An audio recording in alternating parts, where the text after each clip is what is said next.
Do I have to have a CFP to start my own RIA? That is today's question on the Transition to RIA question and answer series. It is question number 38.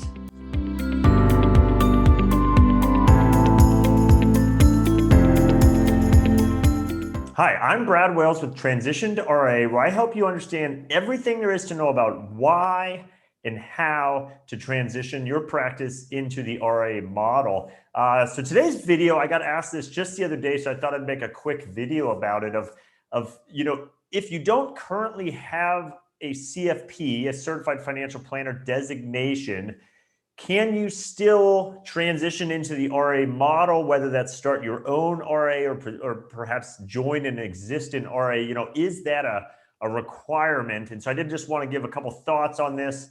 Both the answer from what it technically is, and give you some thoughts about what I think the future could bring with that. And so we all know the CFP, Certified Financial Planners, is arguably the kind of most universally known, universally recognized designation in the financial services industry. So certainly it carries a lot of weight with it. The question though is, are you required to have it to be an RIA? So a couple things on this.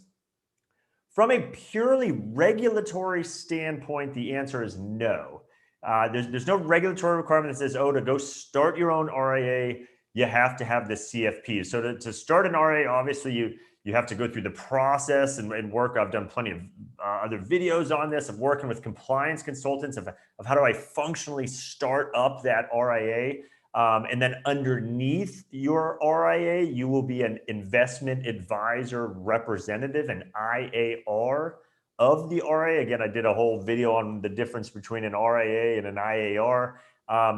But the idea is you can go out and you can start that RIA and you can become an IAR underneath it without the CFP. Now, there are requirements. You do have to have generally a Series 65 license, depending on what state you're in. The 66 can be used in lieu of that as well. So it's not that there's not requirements to start your own RIA and be an investment advisor rep underneath it. The CFP is not regulatorily required as part of those steps. Now, a couple things though related to that. As noted, you will need kind of by default the 65 license or 66 or whatnot. And in some states, you can use the CFP in lieu of the 65 or 66. So perhaps you have a CFP, but not the 65 or 66. And the CFP does come in handy there, although that's not required that you use it in that capacity. It does help you. Now, any of you that are, existing practicing advisors that already have fee-based assets, fee-based relationships with clients, you've already checked that box somehow. So either you already have your 65 or 66 or your CFP, but just know for what it's worth that the CFP can essentially help you in that regard if you haven't got that 65 or 66, but it's not a requirement that you have it to become an investment advisor rep.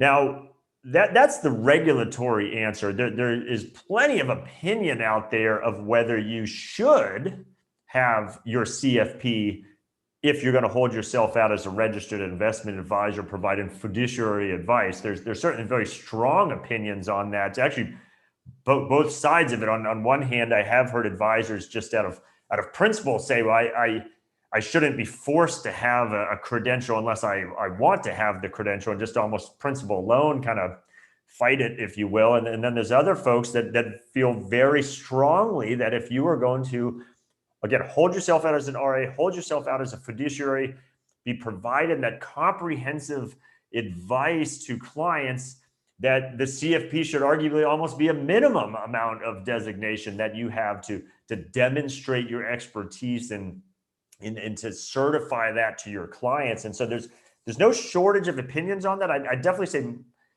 you kind of have three camps, I guess. You have the people that feel very, very passionate that you should have it if you want to be in that shape. You have some folks, much smaller folks that are kind of very principled, and while they might go down that path, they don't want to be told they have to have that. And then you just, quite frankly, have a big chunk of people that are indifferent to it and feel, hey, if it's best for your practice and it's going to help you with your clients, by all means do it. But hey, some people will, some people won't. And so you do have that camp as well. But it is a kind of a growing, louder voice. And I'm going to dive here into what I think the future will bring of that should camp. And I think you're going to hear more and more about that as the years go by. So a couple quick thoughts on a looking forward basis. That some things I've observed. So I help advisors in some cases that start their own RIA, and in other cases, because of their individual circumstances, perhaps it's joining an existing RIA. So I talk to a lot of RIAs out there and try to understand, what's your value proposition? What kind of platform have you built out? Why should an advisor consider you versus all the other options that are out there? And I would tell you, thankfully, this is wonderful for the advisor community. That bar keeps getting set higher. There's just some amazing platforms out there that provide amazing service and capacity for that advisor to utilize. And so it makes it very competitive, and that's to the advisor's benefit. Although with that, if you are one of those platforms, you also need to differentiate and stick out in the crowd, if you will, and what's going to attract quality advisors to your particular firm. And so some of them are becoming more and more choosy, and maybe that's, hey, we'll only consider an opportunity with advisor if they have X million in assets already. So there's kind of, with some, there's a size requirement.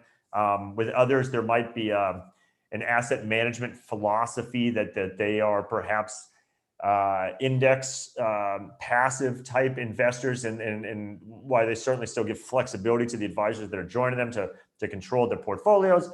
They want to make sure they're at least culturally aligned with that investment philosophy. But then specific to this video, I have started to encounter kind of more and more. It's still kind of a small number, but of RAs that have told me, hey, one of the things that they look for and sometimes require of any advisor joining them is a professional recognized designation beyond just that regulatory license of a 65 or a 66, that they literally say, if you don't have, whether it be maybe a CFP, a CPA, a CFA, any of the really high level recognized, and there's others, I don't want to be injustice. I certainly wasn't attempting to name them all, but literally say, if you don't have advisor, at least one of those, we're not a home for you. So just know that bar is being raised out there. And likewise, those same firms are out there marketing their own practice, their own firm, their own advisors out there in the marketplace, and pointing that out, that we only work with people that have,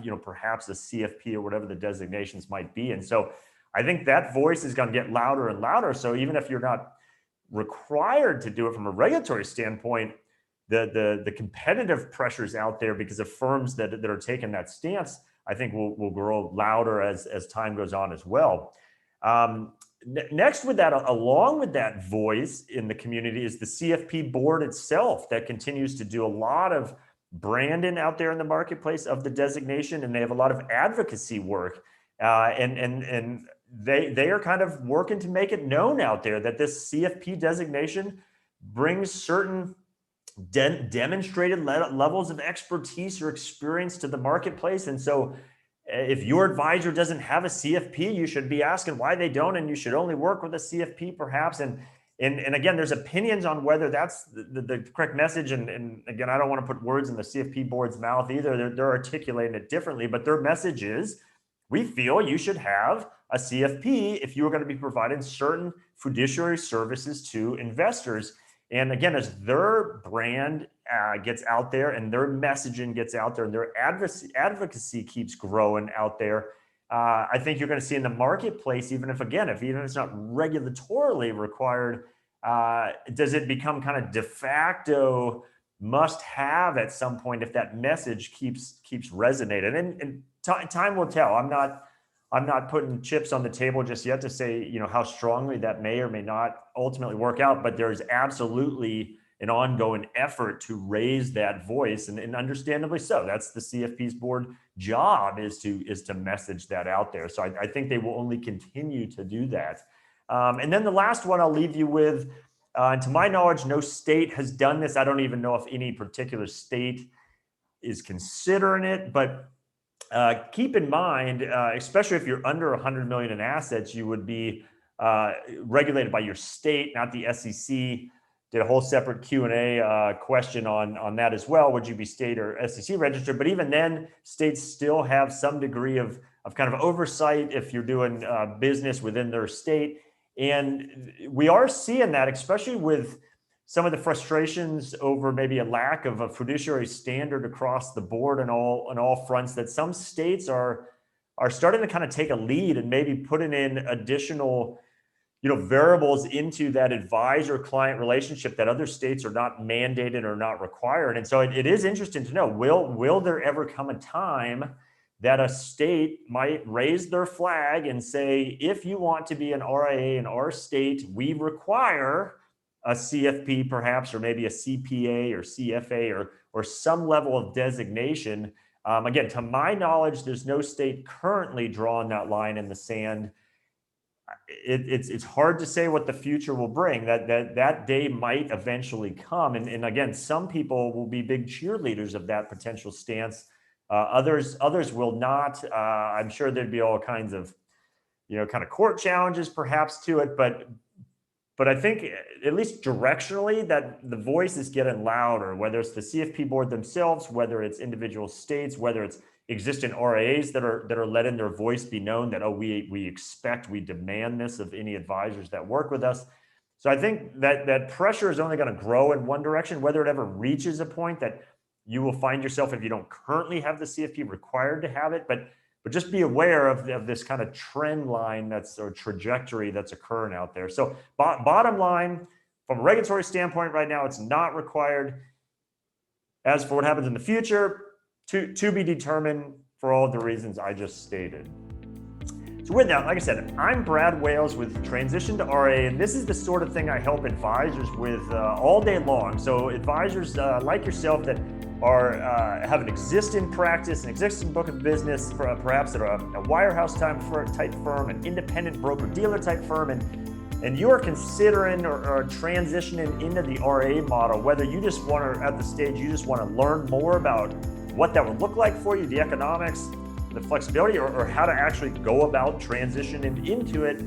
That's what I help advisors with. So if you're not already there, head on over to transitiontoria.com. I have plenty of videos, podcasts, white papers all around helping you better understand how this model works. And then the most effective thing you can do is at the top of every page is a contact link. You can click on that. You can instantly and easily schedule a discovery call. We can have a one-on-one, and I can start having this sort of dialogue with you about your specific practice and what potentially a path into the RIA model would look like, again, as it relates specifically to your circumstances. Happy to have that conversation.